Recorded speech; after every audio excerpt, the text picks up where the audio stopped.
The year was 2001. I was attending a neighbourhood potluck at the local park with my wife and our newborn son we named Ashton. Our friends were elated upon learning we had our first and would be meeting Ashton for the first time that day.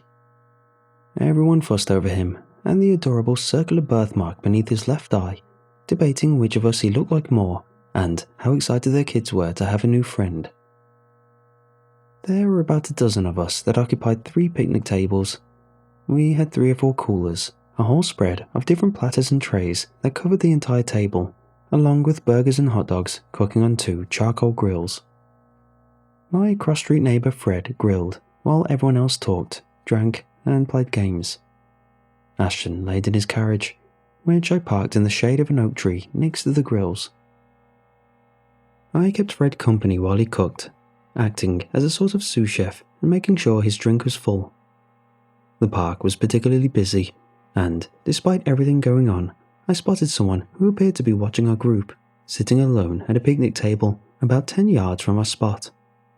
His clothes, stretchy black pants and a heavy-looking hoodie that obscured his face, were so uncharacteristic for a midsummer day and made him very noticeable.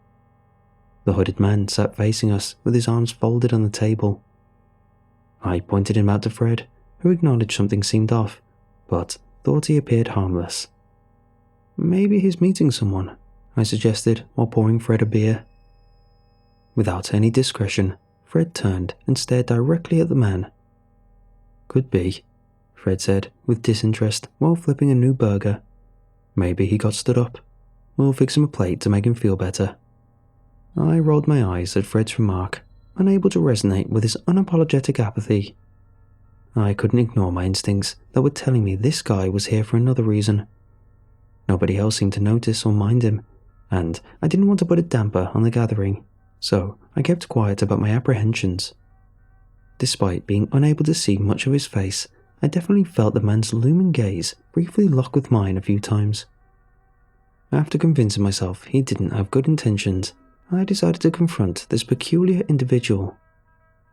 "Let's see what's up with this guy," I said softly to Fred.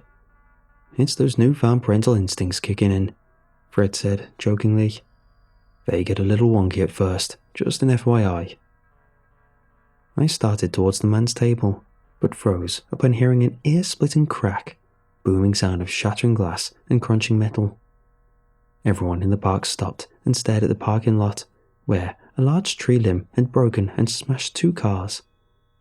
"The hell?" Fred exclaimed as he set his spatula down and raced towards the scene. The tree limb fell on Fred's car, which mine was parked next to, and partially covered by the massive branch's leafy appendages. Throwing my arms up in the air, I released a "what the hell" of my own and followed behind Fred. Rachel was already assessing our car when I arrived. Shuddering upon spotting a few good-sized scratches, dents, and windshield cracks, I expected Rachel to be as equally upset. Instead, she gave me a perplexed stare. "Where's the baby?" she quickly asked. I immediately pivoted, instantly noticing the hooded man left his table and was beelining towards the grills. I broke into an all-out sprint upon determining the hooded man would reach Ashton first, releasing a boisterous "hey" that I hoped would deter him and get others to notice. What happened next took a matter of seconds, but felt like it unraveled in slow motion. The hooded man, wearing thick padded gloves, removed one of the grill's metal grates and grabbed its side handles. He turned to me once more before lifting the grill and dumped the red-hot coals into Ashton's carriage. A loud hiss-like sizzle mixed as my baby's shrill, blood-curdling shriek rang out, his screams only lasting 2 or 3 seconds before the carriage burst into flames. Grabbing handfuls of my hair as I reached Ashton's carriage, I could only scream his name and instinctively knock the stroller over with a firm kick. Glowing coals, charred blankets, pillows, and Ashton's smouldering remains spilled out, most of which was still on fire. The hooded man took off across the field while being pursued by Fred and 2 others. I could instantly tell Ashton was dead, whose stiff, crumpling body was completely doused in flames, and produced a burnt aroma that filled my nostrils. I heard my wife's hysterical screams behind me as I felt my legs give out and collapse in a heap. Rachel was so inconsolable, she had to be sedated by the paramedics. I faded in and out, with most of the time between witnessing Ashton's murder and being taken to the hospital feeling like a blur. While waiting for an update on my wife, an officer came up to me and said they caught the hooded man who initially escaped the park. I was brought to the police station, where I first laid eyes on him through a one-way mirror while he sat in an interrogation room.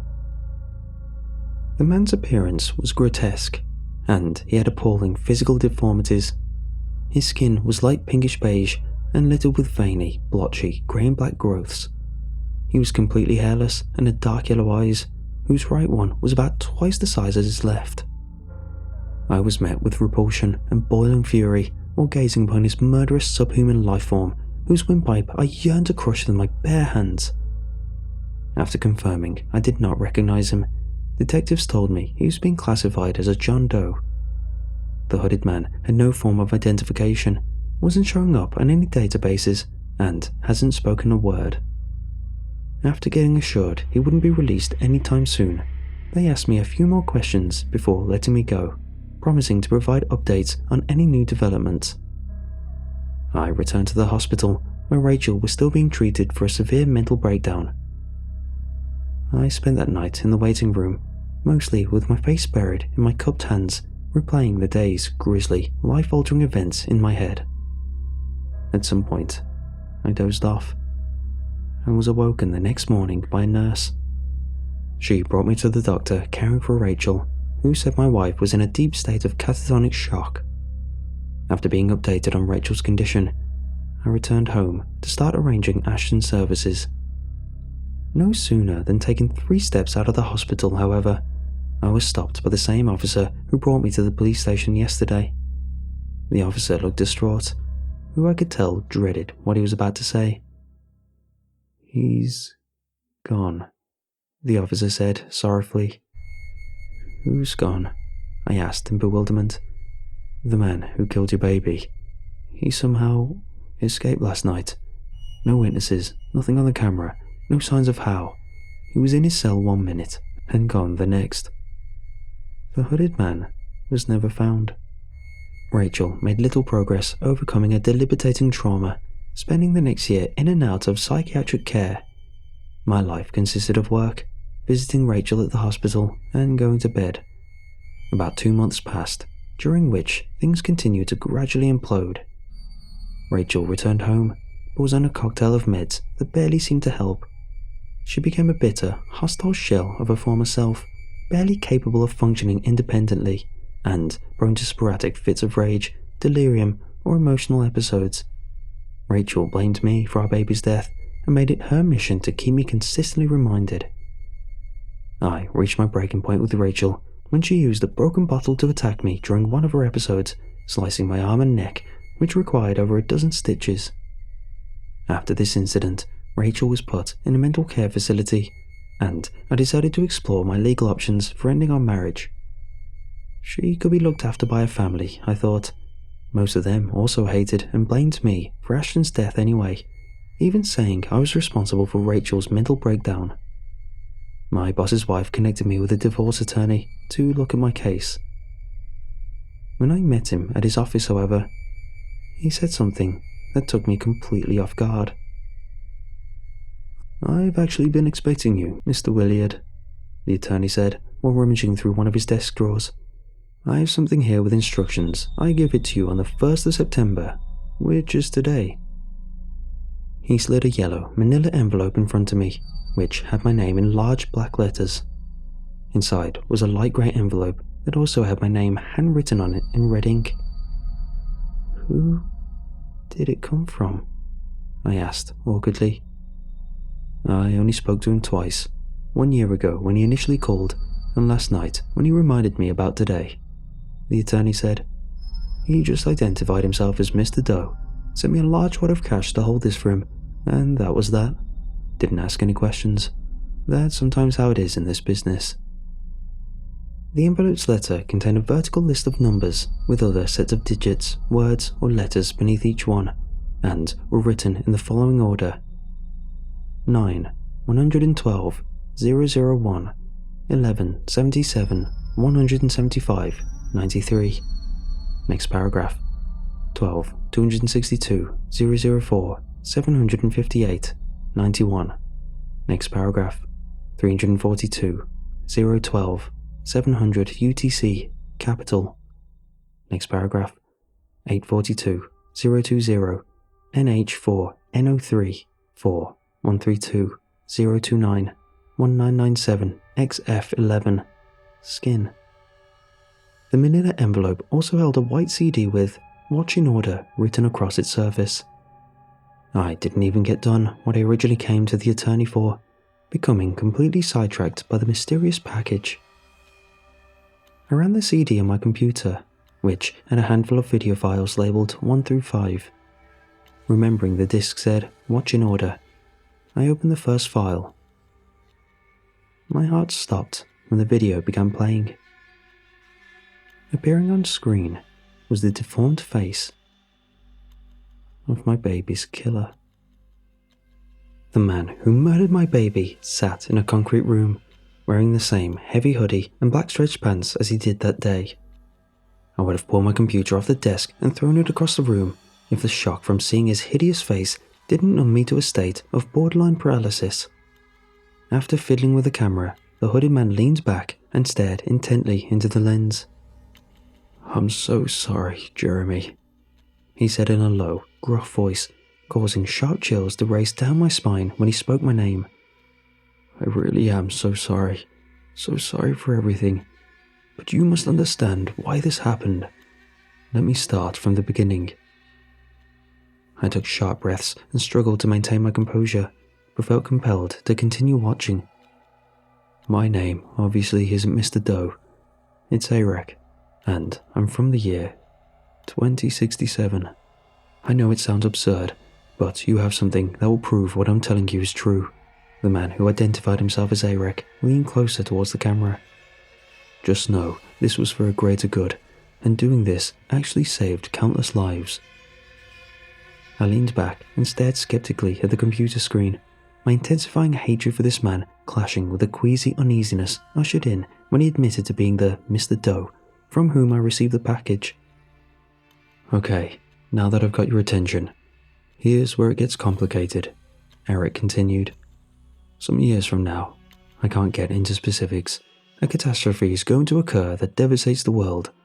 Among the most adverse ramifications are a series of physical mutations a portion of the population undergoes, as you can clearly see." Eric gestured towards his deformed face.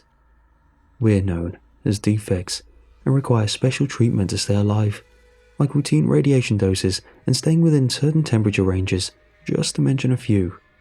Cases of radiation contamination and new disease outbreaks originating from defects turned us into pariahs." Eric sighed. "This is where your son comes in. During these times, we call Ashton Williard the Damashient. He was a renowned public figure whose faction quickly rose to power in the Cataclysm's aftermath, feeding off people's manipulable emotions and fears. Seeking a scapegoat amidst their promises to rebuild, the Damaks, as his minions were called, set their sights on the defects. They succeeded in generating enough widespread hatred against us, even going as far as to stage violent attacks and pinning us as the culprits." The video had me completely engaged. The Damakiant cited these attacks and our susceptibility to infect and contaminate people as grounds to start rounding us up into containment camps.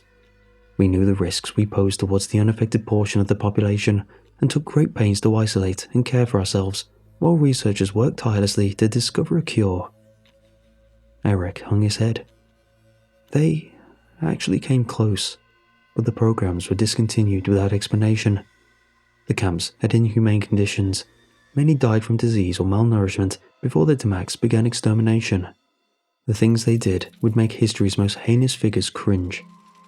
You'll see what I mean when you watch the other files. I lost everyone in those camps, Jeremy.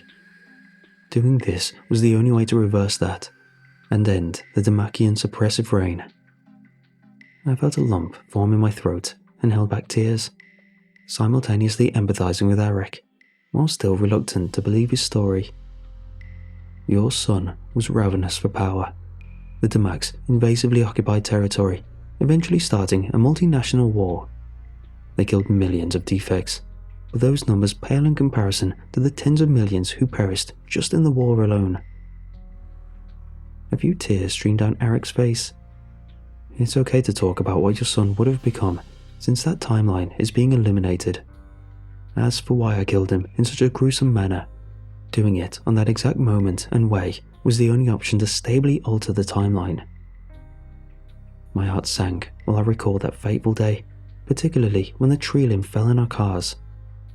It was the perfect distraction. Did Eric know that would happen? Did he change time to make that branch break, knowing how immediately it would occupy my attention?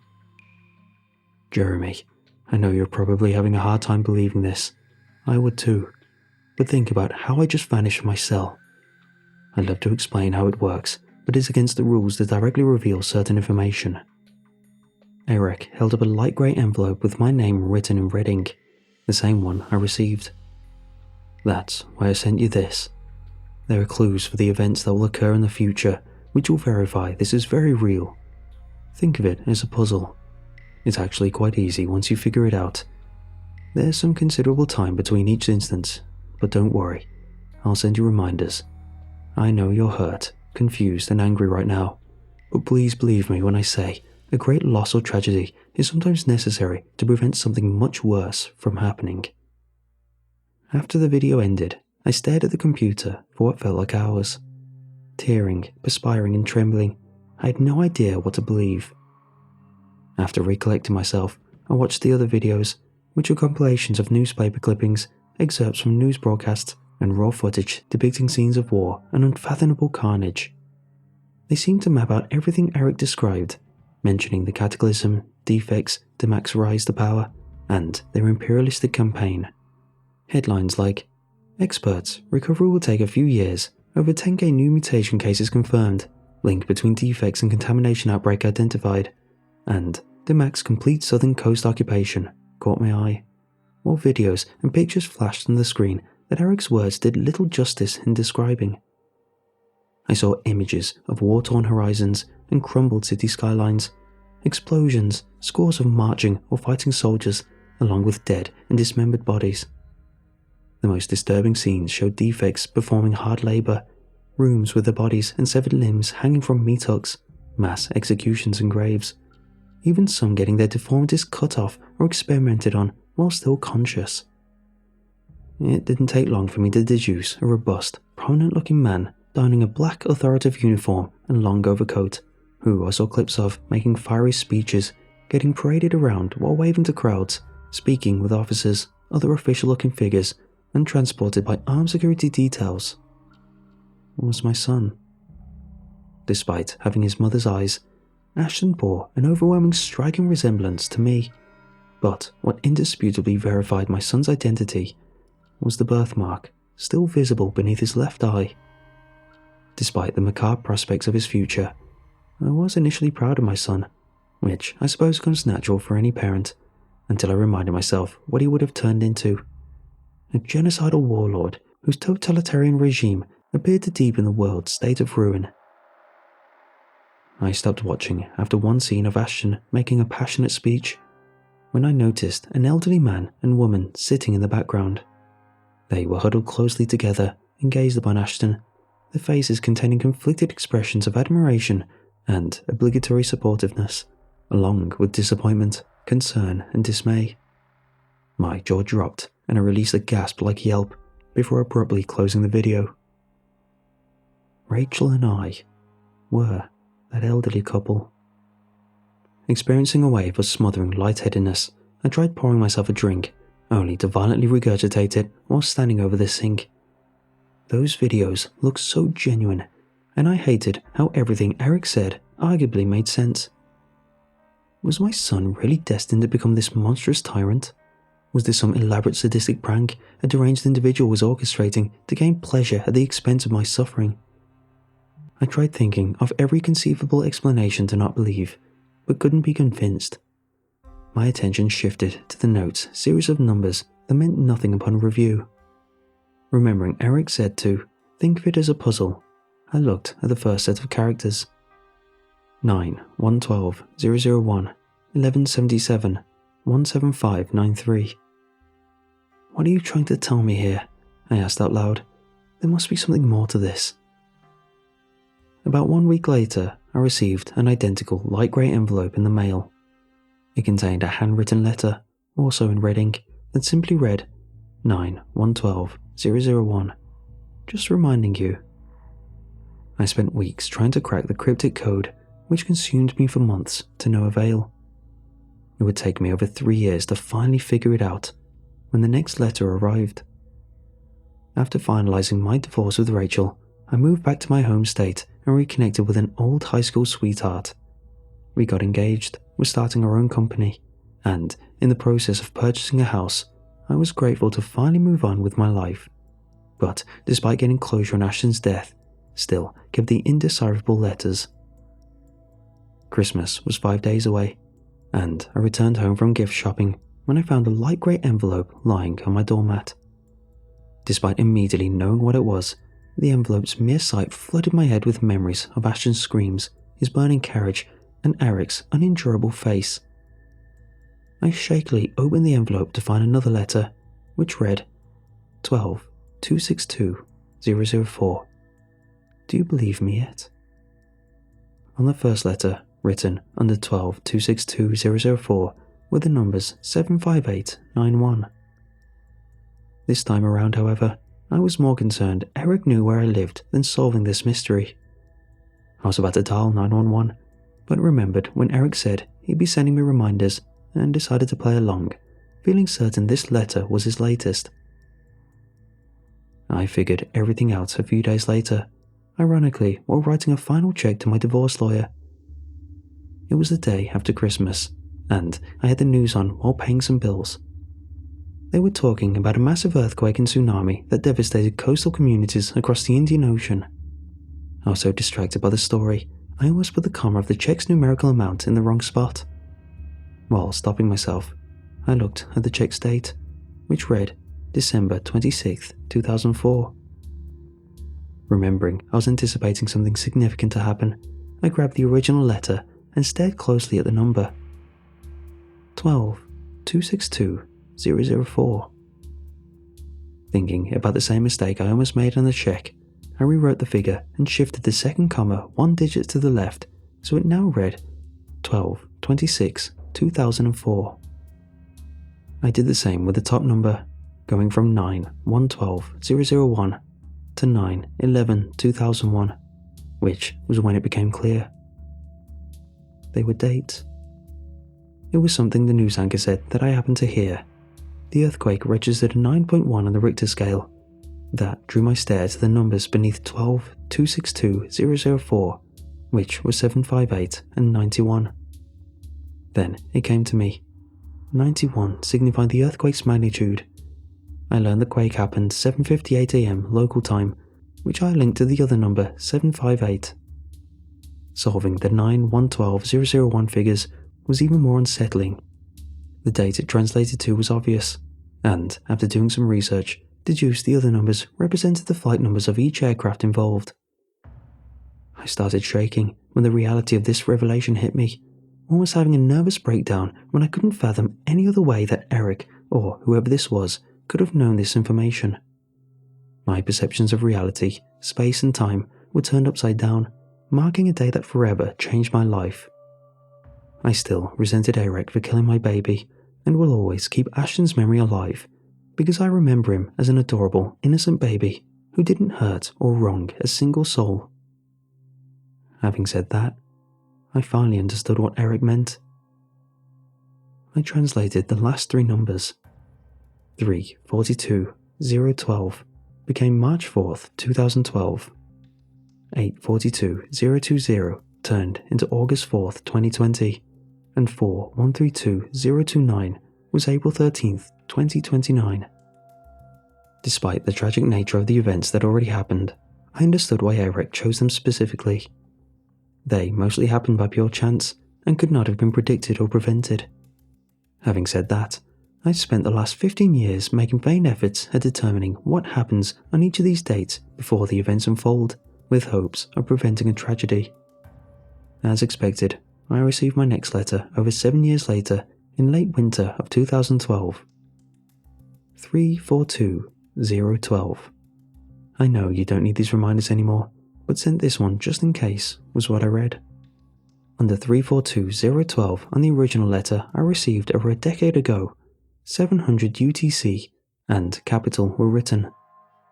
On March 4th, 2012, a series of deadly explosions caused by an arms dump rocked Brazzaville, capital city of the Republic of Congo. The blast started around 8 AM local time, which translated to 7 Coordinated Universal Time, otherwise known as UTC. That made sense. The most recent event happened this past summer. My next letter arrived the last week of July, which said 842020. See you soon. Don't do anything stupid. I'll be watching. I obsessed over what this meant, unsure how it pertained to the next event I expected to occur on August 4th. Beneath 842020 on the original letter were the terms NH4N03 and port, whose meanings I could only speculate until the actual event transpired. I'm sure most of us remember the explosion that happened in Beirut, Lebanon. Port signified where the blast happened, the port of Beirut. This one took me a while, but I figured out NH4NO3 was the chemical formula for ammonium nitrate which caused the deadly explosion. There's a good amount of time between now and the last event, which should be on April 13th, 2029, after translating it from the numerical figure of 4132029. Beneath it on the original letter, that I still have after all these years, the phrases 1997X and skin are written. I have no idea what they're foreshadowing and probably won't until the actual day. I've kept this knowledge of the future away from my then fiancée, who's now my wife of 14 years. We have a thriving company under us, along with a house and 2 beautiful children. The letters and their connection to Ashton's death are tied to a completely different part of my past that my family was not involved in or has much knowledge about, and I intended to keep it that way. Until we met our new neighbours. They were a very nice couple from the northeast that relocated for the husband, Corey's job. They have 1 child who's around the same age as our kids that have gotten along famously, along with a 2-month-old baby boy. Looking back, I think I understand now what the most recent letter I received meant. The name of my neighbour's newborn son is Eric.